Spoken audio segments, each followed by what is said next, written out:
I will sometimes get words and phrases, but it's...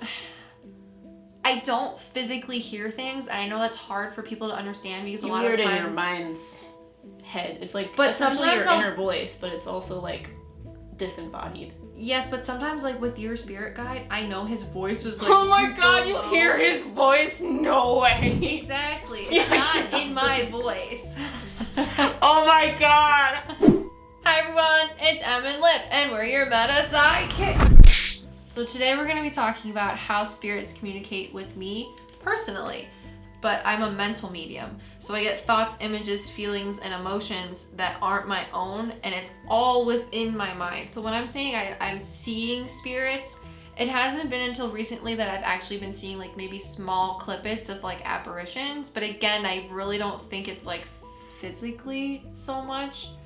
But I would say 99.9% of the time when I get information, and if you've had readings with me or if you've seen our TikTok lives, people will say that it looks like I'm looking at something else. And I've watched myself now because before we started filming, I've never seen myself channel spirits. It literally looks like I am looking at something else because I am. Yeah. So I want to start with the sides that information comes in on.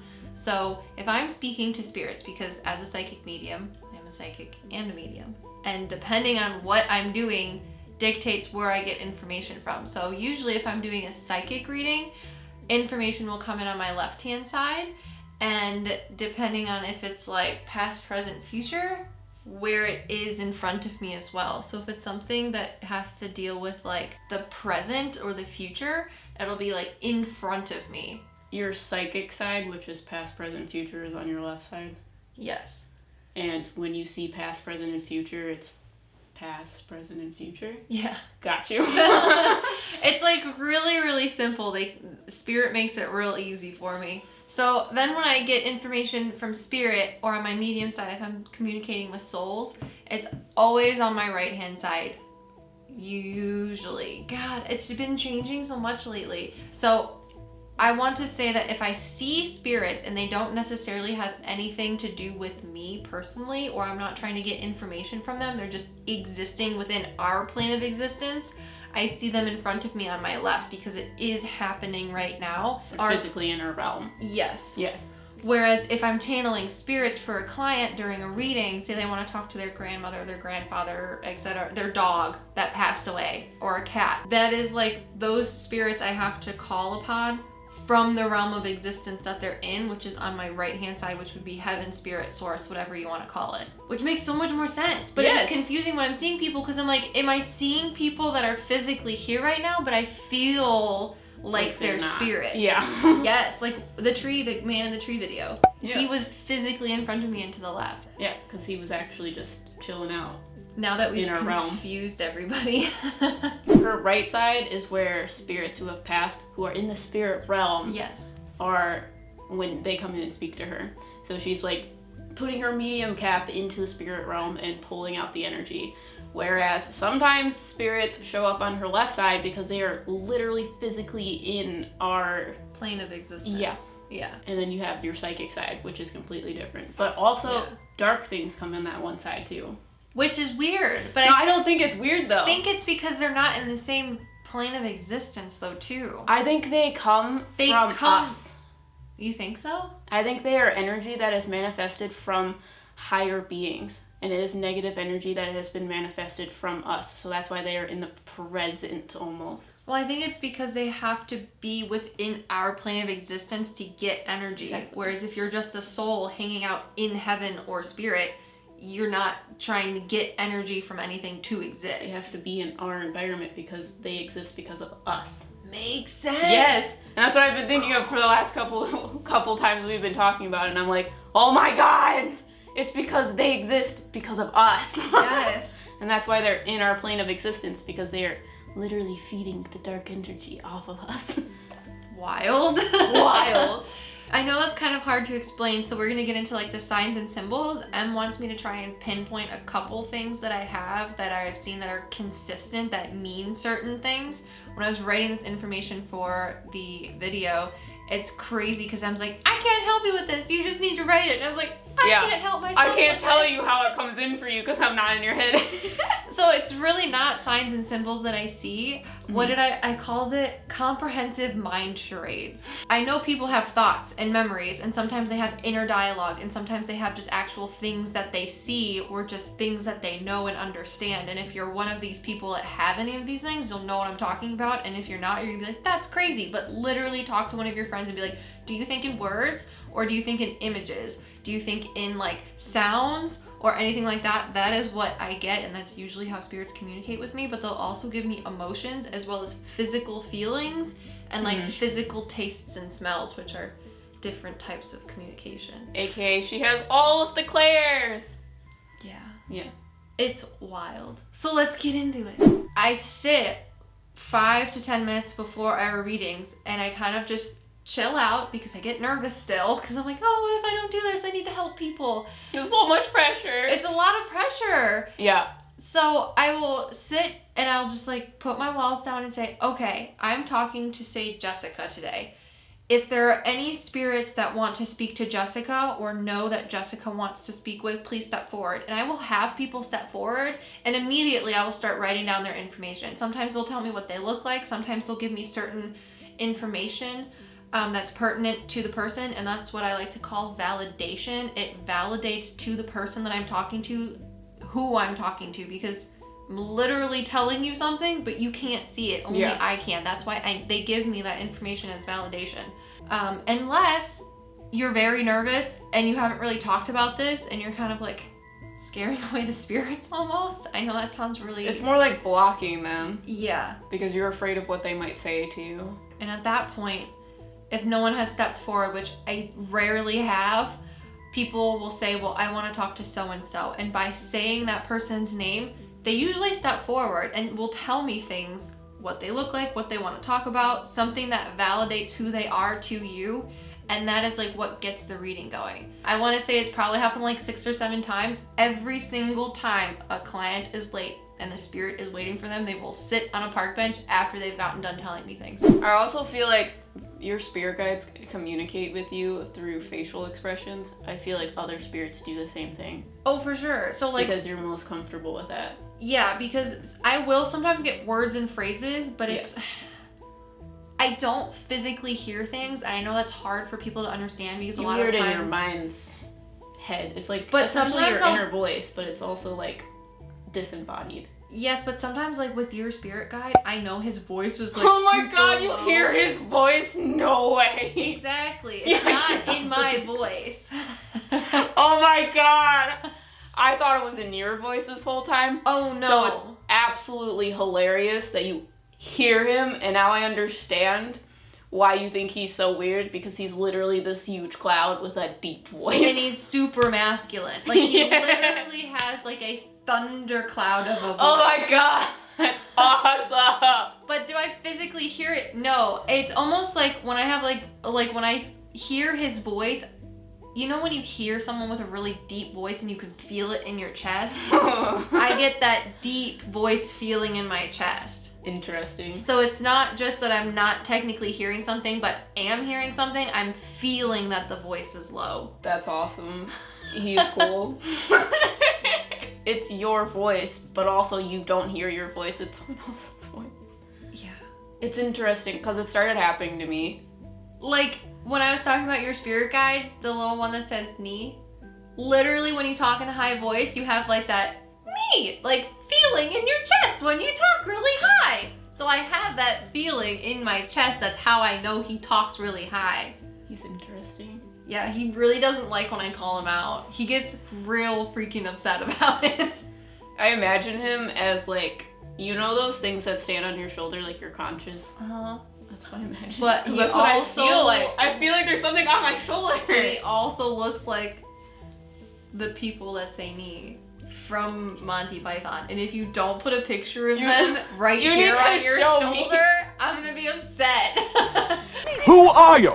We are the knights who say me. But he's like furry more so than he wears He's like furry. a robe. And he's little? Yeah.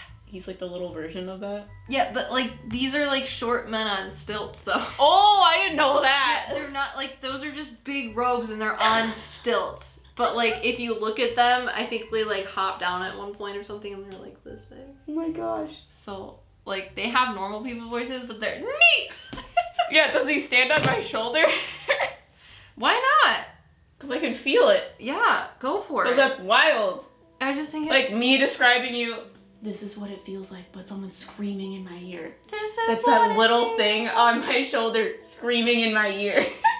Literally the Say knights who say knee. They're the keeper of the But words, Emily. for a while. The keeper of the words. We are the keepers of the sacred words. For a while, I couldn't hear anything. Can we just talk about It's how just- if this is what he really looks like, Spirit has a f***ing sense of humor? Why is that? Because they're the keeper of the words. He tells you things. Oh my god. Do you get that? No. That's awesome. Another thing for signs and symbols is Spirit will show me things that happen in my life to relate messages and make things make sense. So like Emily's talking about how she has a new spirit guide that I picked up on, and she's like, yeah, I felt like I've had one. I was like, what, like 2-3 months? When I got my tarot cards. And he helps her with words of tarot cards, but the way I describe him is like that, and we literally just watched that video specifically, and it says we are the keeper of the words. Yeah. So sometimes people will give me phrases, like we read Janelle's grandfather that passed, and So you hear their voice, or is it your voice? Is it rarely in your voice? Do you have an inner monologue? My brain just blew up a Virgo. I'm like, information, I need all the information I need as fast as possible. 'Cause Okay. I'm also an Aries. we can go into Clairaudience in a second. Okay. But you were saying facial expressions. Again, Yeah. facial expressions are a lot easier for me because that I do communicate a lot with facial expressions. Like when I look at people a lot, it's how I gauge what they're feeling. So one of the facial expressions that I get from spirits, and remember, this is comprehensive mental charades. I will see people in my mind's eye. Do they look exactly? Sometimes they look exactly. Some people will show me pictures of them once I'm done talking to the spirits and they look exactly as how they presented. Sometimes they want to present in different ways. Just because it's how they thought they looked, which again, some people don't like because they're like, well, it can't be that person because they don't look like that. And I'm like, well, Yeah. that's how they think they looked. Yeah. So They don't have a God. body anymore, so it's just what they perceive to themselves as. Yeah, so it gets a little frustrating sometimes. But anyways, the one gesture that they'll give me is sometimes my clients will ask me questions. Most specifically, they have like trust issues of who I'm channeling isn't the right person. Like I was channeling somebody's brother one time and she's like, I just want to know if it's my brother. And he literally goes like this. So in charades, that means yes, like that is the answer, like you're on the money. So that's another symbol that I have, which is just a facial expression. One of the things that I set up as a personal boundary with myself and spirit, and when I say spirit, I mean like where I get my information from in and of itself, as well as the souls that I speak to, is I don't want to know how people die. It just bothers me. Yes. So usually what I get for when people die is not exactly how they died. Sometimes I'll get like slight feelings, like if it was a heart attack, or like we were talking to a woman the other day and she died of breast cancer, and that's just something that I know about personally, and the only thing that she showed me is she went like this. So I Interesting. knew that it was breast cancer. She didn't have Got to you. show me gruesome, horrible things Yeah. that other things can happen. So a lot of mediums get how people die. And it's like horrific. Like I don't want to know those things. Yeah. So usually what they show me is they'll give me like almost like a thread being cut or a very short feeling, and that means that they died either tragically or from an accident or very quickly, or they'll give me a feeling of like, it's almost like smooth drawn outness, if that makes any sense. It's not comfortable, but it's like a knowing. And that is my symbol and like understanding or feeling of that they were sick for a long time. Oh, if somebody's cremated or buried. And I don't know why this is like super important to some people or why some spirits show it to me. I think it's because I ask spirits not to show me how they died. So instead, for a different form of validation for who I'm talking to, they'll show me whether they were cremated or buried. So if somebody's cremated, there's 3 different things that I usually get depending on what the spirit wants to use. I'll have the word cremated in white. You see the word? Yes. Interesting. Cremated or cremation. Okay. Or I'll see a vase, like an urn, or a, what is it? A glossy, dark box, wooden box. And then the last one is I'll see like wind or like actual ashes. And then if they are spread at like an actual place, they'll show me the different places that people have spread their ashes. So I'll be like, were they cremated and did you put them at this park? And they'll be like, yes. And then if somebody is buried, usually I'll see a casket. Yeah. And then they'll show me green grass or like the time of year in which they were buried, like whether it was cold and it was a winter funeral or whatever, or they'll show me like actually underground. Or sometimes for validation, they'll show me what the people picked out when they were in their casket, like what they wore. Oh my god. Like I had a girl. That's interesting. Yeah, I had a girl one time tell me that she was buried in a red dress, and like it was before she was buried, and I was talking to my friend at work, and I was like, she just wants to be buried in this red dress. So like make sure her son finds this dress in her closet. And she's like, I see. okay. So I told her this information, and then she came back like 2 weeks later after the funeral had been done, and she's like, you know what she was wearing? A red dress. I was like, thanks, I know. Talking to a family member, I get this like, they'll like clasp their hands or do like this, and I know that means that they're like a part of the family, whether it be a cousin, a mother, a grandfather, a brother, whatever. Or I get a feeling of like almost like a wholeness in my heart. It is just like a close feeling within my chest that I have. Yeah, those are the symbols that I have that are like actual symbols that are consistent usually, but then the rest of the time it's literally comprehensive mental charades. If you guys want to hear about her other clairs, make sure to check out our podcast. However, in our next video, we're going to be doing another crystal video where I talk about all of the folklore and stories behind it, if Liv can research all of those. I'm gonna try real hard. I'm real excited for story time. We're gonna see how many I can get. We're gonna have like all these books, and I'm gonna be pretending to read them while Liv actually reads them. Oh god. Yeah, and I actually get a break from doing all the medium stuff that I've been doing. I can feel like a normal boy. Or something. Or something. Because we talk to crystals and like that. Emphasis on or something. So if you guys are interested in that content, make sure to subscribe. However, while you guys wait, check out our podcast, check out these videos next, and we'll see you guys in the next one. We are your Meta Psyckicks. At least not yet. I have to sneeze. Oh no, it's gone. Good face. Just make that the thumbnail. Live signs and symbols. Why are we like this? It's a Tuesday.